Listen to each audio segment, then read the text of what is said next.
there's been sort of like an accidental loser in the budget, which is everyone that's looking to start a small business.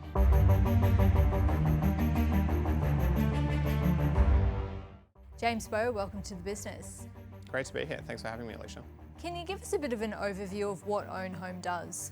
Very simply, Own Home's mission is to expand access to home ownership, and we deliver on that mission by helping everyone who doesn't have access to the bank of mum and dad by providing up to 100% home finance. We also have Peach Property, whose mission is to democratize access to the best advocates in your corner as you go through that home purchase journey. So essentially you're a scale up, you've raised capital in order to get the business off the ground, you operate in the housing market. What do you make of the government's proposed changes to CGT? For our business, I'd say one of the biggest implications that we're thinking through is like, how do we attract the best and brightest talent in the country? And the risk reward trade that sort of historically existed is that you join a small business, a startup or a scale up, knowing that there's some risk associated with that. But more often than not, you're lucky enough to be able to participate in the value that you create as a result of that work. And so one consequence of these changes, pre and post Tuesday, is that so every single employee at Own Home is a part owner of the business of Own Home. And all of the shares that those employees have a zero cost base.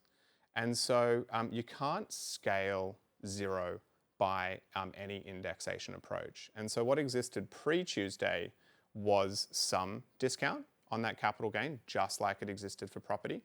And what exists post-Tuesday for that exact same set of shares is zero discount, but is actually a discount that exists post-Tuesday for property, interestingly enough, for employees. The Treasurer says that decisions around business can now be based on economics, say profit rather than tax gains. What do you say to that? What I would say to that is that, for most people, like the tax tail should not wag the investment dog. And but at the margins and on a relative basis, tax can really have some important incentives. And as we just went through, like, what are the incentives that exist to invest in property pre-Tuesday and post-Tuesday? They kind of depend, right? Like, in some cases it's neutral, in some cases it's better to invest in property.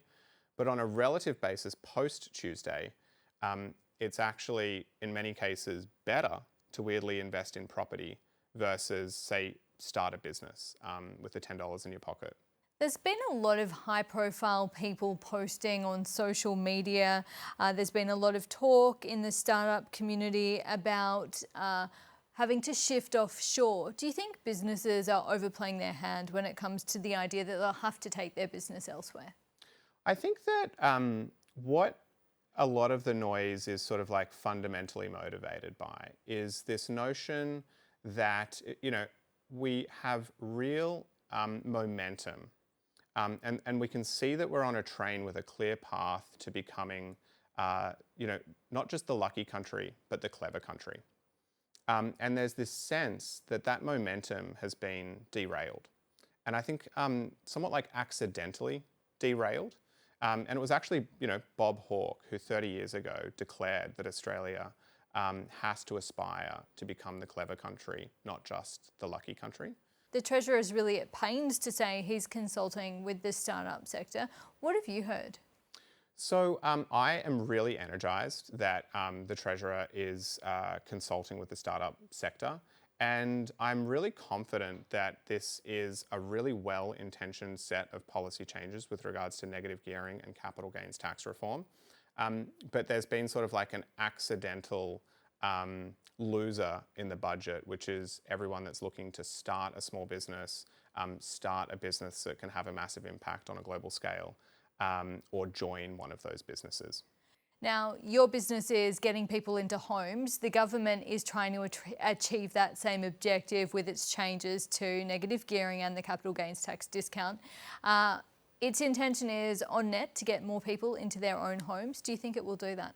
I think on balance, the removal of negative gearing for investment properties, again, we come back to this sort of like relative assessment. has sort of changed the relative assessment of investing in a property from an owner-occupier perspective versus, say, investing in that property as a passive investment. And so I think that their figure of 75,000 incremental owner occupiers over the next 10 years is like a really wonderful ambition and would be an amazing outcome. Again, I just come back to, I think that's a phenomenal outcome if we can achieve that. It doesn't seem like it has to come at the expense of sort of like the ambition and aspiration that I think we also want as a country. James Bowe, we really appreciate your time. Thank you. Thanks for having me.